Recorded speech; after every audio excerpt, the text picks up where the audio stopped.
Hi, ഇന്ന് നമ്മൾ വന്നിട്ടുള്ളത് ചക്കപ്പം അഥവാ ചക്ക അടയുടെ റെസിപ്പിയുമായിട്ടാണ്.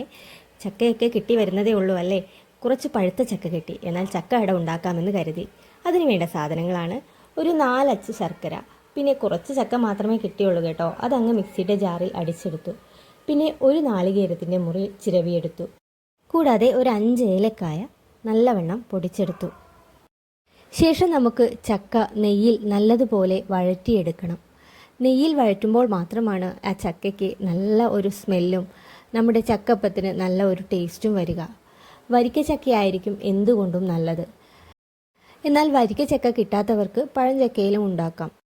വരിക്ക ചക്കയാകുമ്പോൾ മിക്സിയുടെ ജാറിലിട്ട് അടിച്ചെടുക്കണമെന്ന് നിർബന്ധമൊന്നുമില്ല. പക്ഷേ അടിച്ചെടുത്താൽ പെട്ടെന്ന് തന്നെ വഴണ്ടു കിട്ടിക്കോളും. എന്നാൽ പഴഞ്ചക്കയാണെങ്കിൽ മിക്സിയുടെ ജാറിലിട്ട് നല്ലവണ്ണം അടിച്ചെടുക്കണം. എന്നാൽ മാത്രമേ അതിൻ്റെ ആ നൂല് വലിയുന്ന രൂപത്തിൽ നിന്നൊക്കെ മാറ്റം വരികയുള്ളൂ.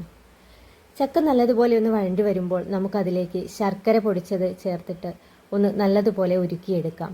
ശേഷം ഒരു 1/2 കപ്പ് വെള്ളവും ഒഴിച്ച് നല്ലവണ്ണം തിളപ്പിക്കുക. അതിനുശേഷം തേങ്ങ ചിരവിയതും ഏലക്കാപ്പൊടിയും കൂടി ചേർത്ത് നല്ലതുപോലെ മിക്സ് ചെയ്ത് ഒന്നുകൂടെ ഒന്ന് തിളപ്പിച്ചെടുക്കുക. പിന്നീട് അതിലേക്ക് അരിപ്പൊടി അല്പാൽപമായി ചേർത്തുകൊണ്ട് ഇളക്കി കൊടുക്കുക. പത്തിരിപ്പൊടിയാണ് എടുക്കേണ്ടത്. പൊടി കുറച്ച് ചേർത്ത് നല്ലവണ്ണം മിക്സ് ചെയ്യുക. എന്നിട്ട് നമ്മൾ പത്തിരിക്ക് എടുക്കുന്നതിനേക്കാളും കുറച്ച് ലൂസായിട്ട് മാവ് റെഡിയാക്കുക. ശേഷം ഒരു പാത്രത്തിൽ നെയ്യ് തടവി അതിലേക്ക് ചക്കപ്പത്തിൻ്റെ മാവ് മാറ്റിവെക്കുക.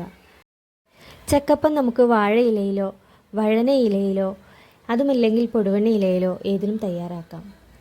അതിനായി നമ്മൾ ഇല നേരത്തെ റെഡിയാക്കി വെക്കണം. അങ്ങനെയാണെങ്കിൽ ചക്കപ്പത്തിൻ്റെ മാവ് റെഡിയായി കഴിഞ്ഞാൽ നമുക്ക് പെട്ടെന്ന് തന്നെ ഇലയിലേക്ക് മാറ്റി പൊതിഞ്ഞെടുത്ത് ആവിയിൽ വേവിച്ചെടുക്കാൻ കഴിയും. ചൂടോടുകൂടി ഇത് ചെയ്യുന്നതാണ് നല്ലത്.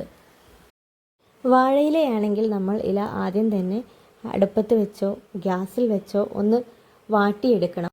ഇല്ലെങ്കിൽ മാവ് വെച്ച് പൊതിയുന്ന സമയത്ത് വാഴയില പൊട്ടിപ്പോകാൻ സാധ്യതയുണ്ട്. അങ്ങനെ നമുക്ക് വാഴയിലകളിൽ ഓരോന്നിലും മാവ് വെച്ച് പൊതിഞ്ഞ് റെഡിയാക്കി വെക്കാം. ശേഷം നമുക്ക് ഇവ ഇഡ്ഡലി തട്ടിലോ അല്ലെങ്കിൽ ആവി പാത്രത്തിലോ വെച്ച് നല്ലതുപോലെ വേവിച്ചെടുക്കാം. ഞാനിവിടെ എടുത്തിട്ടുള്ളത് ഒരു ഓട്ടപാത്രമാണ്. നമ്മൾ അരിയും ചിക്കനുമെല്ലാം വാർക്കാൻ ഉപയോഗിക്കുന്ന പാത്രം. ഒരു പാത്രത്തിൽ വെള്ളമൊഴിച്ച് തിളപ്പിച്ചിട്ട് അതിന് മുകളിലായിട്ട് ഈ ഓട്ടപാത്രം വെക്കുക. അതിലേക്കാണ് ഞാൻ ഈ ചക്കപ്പത്തിൻ്റെ പൊതികൾ ഇറക്കി വെച്ചിട്ടുള്ളത്. അങ്ങനെ ഒരു 15 മിനിറ്റോളം ഇത് വേവിച്ചെടുക്കുക. അപ്പോഴേക്കും നല്ലതുപോലെ വെന്ത് കിട്ടും. താഴെയുള്ള പാത്രത്തിൽ വെള്ളം ഒഴിക്കുമ്പോൾ അത് ഒരിക്കലും ഓട്ടപാത്രത്തിന് ഒപ്പം വരരുത്. വെള്ളം ഓട്ടപാത്രത്തിലേക്ക് കയറിപ്പോയാൽ ചക്കപ്പത്തിൽ വെള്ളമായി അത് ടേസ്റ്റ് ഉണ്ടാകില്ല. അതുകൊണ്ട് തന്നെ വെള്ളം ഒഴിക്കുമ്പോൾ ശ്രദ്ധിക്കണം. വെന്ത് വന്ന ചക്കപ്പം ഓരോന്നായി നമുക്ക് നമ്മുടെ പ്ലേറ്റിലേക്ക് മാറ്റാം. അടപ്പ് തുറക്കുമ്പോൾ തന്നെ പാത്രത്തിൽ നിന്നും നല്ല മണം പരക്കുന്നുണ്ടായിരിക്കും.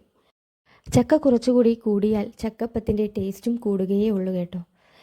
ഇവിടെ പഴുത്ത ചക്കയൊക്കെ കിട്ടി തുടങ്ങുന്നതേ ഉള്ളൂ. അതുകൊണ്ടാണ് കുറച്ച് ചക്ക കൊണ്ടുണ്ടാക്കിയത്. നിങ്ങൾ ഉണ്ടാക്കുമ്പോൾ കുറച്ചുകൂടെ ചക്ക എടുത്തോളൂ. എല്ലാവർക്കും ഇഷ്ടപ്പെടുന്ന ഒരു ഹെൽത്തിയായ അടിപൊളി റെസിപ്പിയാണ്. തീർച്ചയായും ട്രൈ ചെയ്ത് നോക്കൂ.